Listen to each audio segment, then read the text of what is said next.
Hello and welcome to the channel natural yoga physio pharmacy. Friends, आज हम देखेंगे varicose veins के बारे में कि यह क्या होता है। वेरिकोज वेन्स एक ऐसा कंडीशन है जिसमें वेन्स जो है वो लार्ज हो जाते हैं और उसमें सूजन हो जाता है।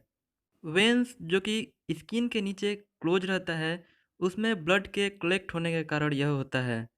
अकेले वेरिकोज वेन्स जो है वो सीरियस नहीं होता, लेकिन स्किन अल्सर, फ्लेबिटीज, थ्रोम्बोसिस और इम्बोलिज्म जैसे कंडीशन में यह सीरियस हो जाता है। आगे हम इस वीडियो में वेरिकोज वेन्स के कॉज, सिम्टम्स, डायग्नोसिस, ट्रीटमेंट और प्रिकॉशंस के बारे में देखेंगे। कॉजेज की अगर हम बात करें तो शरीर में ब्लड पैरों से हर्ट की ओर वेन्स के द्वारा ग्रेविटी के अगेंस्ट वापस जाता है, इसलिए पैरों के वेन्स में वन वे वॉल्स होते हैं। और ये वन वे वाल्व ब्लड को पैरों के वेन में ऊपर की ओर फ्लो होने में हेल्प करता है।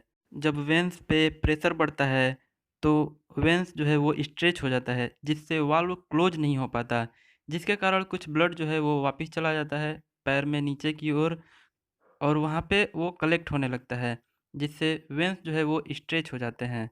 वेन्स में ब्लड के कलेक्शन से वेन्स जो है वो ओवर स्ट्रेच हो जाते हैं, जिसके कारण उनमें सूजन और लालीपन आ जाता है। इसके अलावा वेरिकोज वेन्स के कई सारे और काजेज हो सकते हैं, जैसे कि पैरों के वेन्स के ऊपर एक्सेस प्रेशर का होना, ज़्यादा देर तक खड़ा होना या ज़्यादा देर तक बैठे रहना। इसके अलावा एक्सरसाइज ना करना, लो फाइबर डाइट लेना और ओबेसिटी भी इसका कारण हो सकता है। सिम्टम्स की अगर हम बात करें तो वेरिकोज वेन्स को बहुत ही आसानी से नोटिस किया जा सकता है।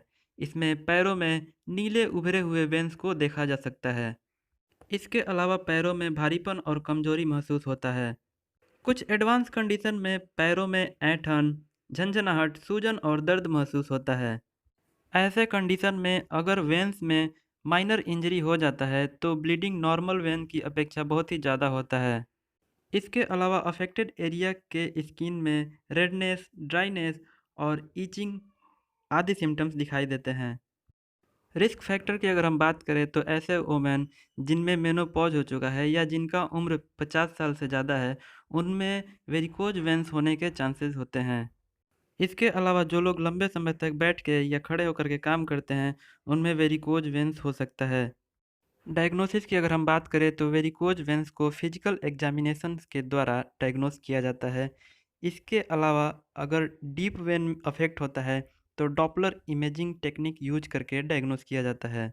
डॉपलर इमेजिंग नसों में रक्त के प्रवाह की दिशा और क्लॉट की जांच करता है, जिसके द्वारा हम पता लगाते हैं कि रक्त जो है वो एंटी ग्रेविटी में फ्लो हो पा रहा है या नहीं। वेरिकोज वेन्स के ट्रीटमेंट की अगर हम बात करें तो इलास्टिक स्टॉकिंग्स को पहनने से मसल्स को ब्लड ऊपर पहुंचाने में मदद मिलता है, लेकिन कुछ सीवर कंडीशंस में सर्जिकल प्रोसेस की ज़रूरत होती है, जिसे वेन स्ट्रिपिंग कहते हैं। इसमें अफेक्टेड वेन्स को रिमूव कर दिया जाता है। इसके अलावा स्मॉल वेन्स के ट्रीटमेंट के लिए लेजर थेरेपी का प्रयोग किया जाता है।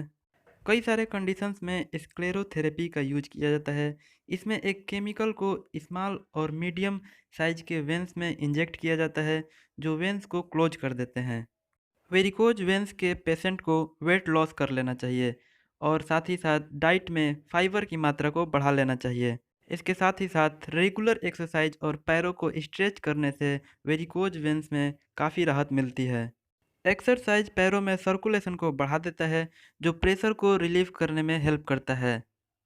वेरिकोज वेन्स अगर ठीक हो गया तो वो फिर से हो सकता है, अगर प्रिवेंशन का ख्याल न रखा जाए तो। वेरिकोज वेन्स के कंडीशन में पैरों को दीवार के सहारे टिकाकर लेट जाने से बहुत ही राहत मिलती है। रेगुलर एक्सरसाइज, वेट मेंटेन और हाई फाइबर डाइट लेकर वेरिकोज वेन्स के रिस्क से बचा जा सकता है। वीडियो कैसा लगा कमेंट करके बताएं। अच्छा लगा तो लाइक करें, सब्सक्राइब करें, शेयर करें।